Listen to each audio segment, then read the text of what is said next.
አንቺ የት ሄደሽ ነበር? ከባርኮት ጋር ነበርኩኝ። እኔ ሳታስፈቅጂ ወዴት አባሽ ነው የምትሄጂው? ከሱ ጋር ስለነበርኩኝ አንቺ ማስፈቀድ አይጠበቅብኝም። ቆይ ማን ነው እንደዚህ ጥግብ ያደረገሽ? እባክሽ ነይ እስኪ ወደዚህ። እዚህ ጋር ደሜን አፍሳለሽ አንቺ ደሃ። ቆይ ለምንድን ነው እንደ ድህነትሽ የማትኖሪ? ሰሚኛለሽ ፍቅር፣ ከዚህ በኋላ የወንድምሽ ፍቅረኛ ሆኛለሁ። አንድ ነገር እናገርሻለሁ ብታይ አንቅሻለሁ። እሺ ማለትማ ከዚህ በኋላ የባርኮት ፍቅረኛ ሆኛለሁ። እኔም ከአንቺ እኩል እዚህ ቤት ላይ የመወሰን መብት አለኝ። እሺ አዴ፣ ዴቭ አሁን ስላልሽው ነገር ልታስረጅኝ ትችያለሽ?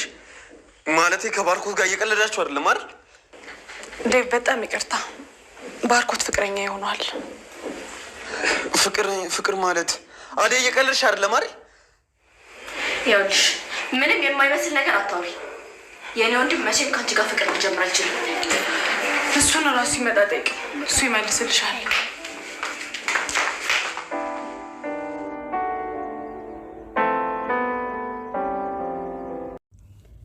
የሚገርም ነው እውነት ለመናገር። እኔ አዴ ማለት ነው የምታፈቅረው አልመሰለኝም ነበር። ግን በእርግጥ ልጁ የሚፈቀር ነው፣ ስነ ስርዓት ያለው ትትና ያለው ነገሮችን በትኩረት የሚመለከት ነው። ግን እውነት ለመናገር እንደዚህ እኔ እንጃ የምታፈቅረው አልመሰለኝም ነበር አዴ ማለት ነው። እሷም ታፈቅረዋለች፣ ውሸቷን ነው እንጂ ማለት ነው።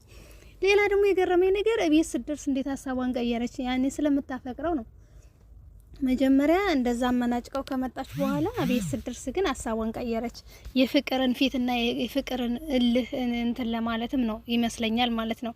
ግን ሲጀመር እሱም የሚፈቀር ነው፣ ፍቅር የሚሰጠው የሚፈቀር ነው ማለት ነው። የእውነት ስጠራው ራስ እኮ አቆላምጣ ባርኮትዬ ብላ ከሆነ የምጠራው ራስ በቃ አቆላምጣ በቁልምጫ ማለት ነው። ስለዚህ እሱ ራሱ የሚፈቀር ነው የእውነት እውነት በጣም የሚስማሙ ጥንዶች ናቸው የሚሆኑት ማለት ነው።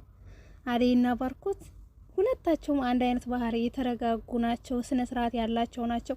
ያኛው ዝም ብሎ በቃ መሮጥ ነው ማለት ነው። ሲጀመርም የሚቸኩል ሰው በነገራችን ላይ ምንም ስሜቱን ራሱ አያውቀውም። የእውነት ፍቅር ይሆን መውደድ ይሆን ለይቶ ራሱ አያውቀውም ማለት ነው። የተረጋጋ ሰው ግን በቃ ደስ ይላል በጣም። ስለዚህ ባርኮቴም አዴ ትገባዋለች ማለት ነው። የእውነት ትገባዋለች። የምትገባው ሴት ናት። ትትናዋ፣ ስርዓቷ፣ ሙያዋ በቃ ሁሉ ነገሯ ደስ የምትል ልጅ ናት አዴ ማለት ነው። ስለዚህ ለሱ ትገባዋለች ብዬ ነው እኔ ራሱ ማስበው። ለሱ ትገባለች ማለት ነው። ስለዚህ ካሁን በኋላ የፍቅር ግልምጫ ይቀራል ማለት ነው።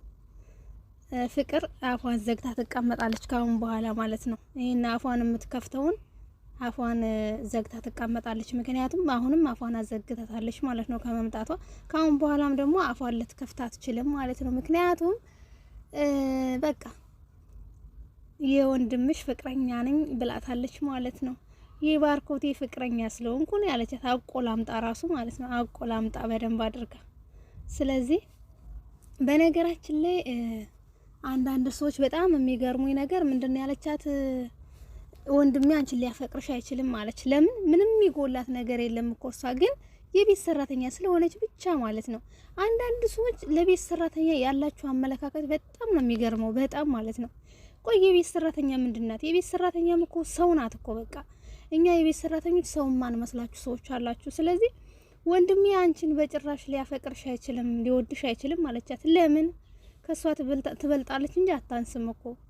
ቆንጅዬ ናት፣ ስነ ስርዓት ያላት ናት፣ ጨዋ ወልዱ ጨዋ ያሳደጋት ናት፣ ትትና ያላት ናት። ከሷ እጥፍ የምትበልጥ ማለት ነው። ግን የቤት ሰራተኛ ስለሆነች ብቻ አንቺን ወንድሜ ሊያፈቅርሽ አይችልም ማለቻት። እሷ ግን መልሱን መለሰችላት ማለት ነው።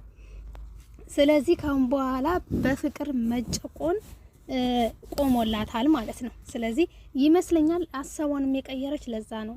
አንደኛ እጇን ልቡ ላይ አድርጋ እንደሚወዳት አረጋግጣለች። ሁለተኛ ነገር ደግሞ ከሷ ከእህቱ ግልምጫ ትድናለች፣ እሱን ታፈቀረች ማለት ነው። ሲጀመር እሱ የሚፈቀር ልጅ ነው በነገራችን ላይ።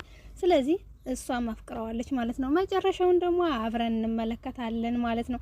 ደብዬ እንግዲህ እግዚአብሔር ይማረክ፣ ምንም ማድረግ አይቻልም ማለት ያው እንግዲህ የሚያወድን ሰው ውደዱኝ ማለት አይቻልም። የምትወድክ ደግሞ ፍቅር ስለሆነች እዛው ከፍቅር ጋር ትጨርሳለህ ማለት ነው። ፍቅር በዚሁ ምክንያት ግን ደስ ሊላት ይገባል ማለት ነው። ምክንያቱም ከደብ ትርቃለች ማለት ነው። ሲጀመር ደብን እሷ አትፈልገውም ላለማስቀየም ብላ ነው እንጂ እሷ አይደለም ተወደዋለች እንጂ አታፈቅረውም። ስለዚህ አሁን ፍቅር እርግጠኛ ትሆናለች የወንድሟ ፍቅረኛ ስለሆነች ማለት ነው። ስለዚህ ፍቅር ልትደሰት ነው የሚገባት። እንደውም ግን ጥፊው ግን ደስ ይላል በጣም ወረር አጣፋቻት እኮ ደና አድርጋ ማለት ነው። ደና አድርጋ ነው አጣፋቻት።